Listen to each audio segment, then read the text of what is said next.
Najua wenzangu washazungumza mengi kuhusu tulikopitia, tulikotokea, lakini nashukuru Mungu kwa upendo wanaomtia uzima waliokuwa nao.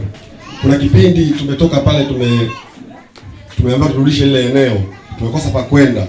Nashukuru Mungu anamtia uzima, tuliambatana, tulikuwa tunazunguka huko kama vichaa, tunatafuta sempa kuweka madhabahu ya Mungu.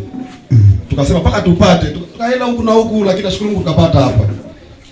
Wanamtia uzima, mimi nawapenda, naomba muendelee na mshikamano huu. Naomba anajua ni sio msomaji wa Biblia, naomba alisomee Waefeso 3 mstari wa 20. Efeso 3:20.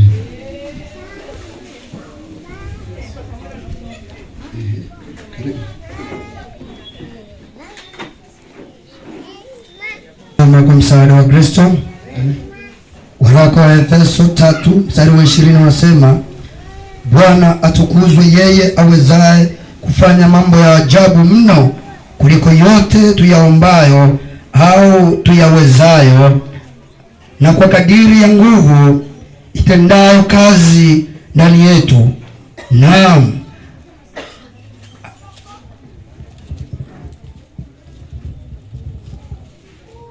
Naam, atukuzwe katika kanisa na katika Kristo Yesu hata vizazi vyote vya milele na milele. Amina.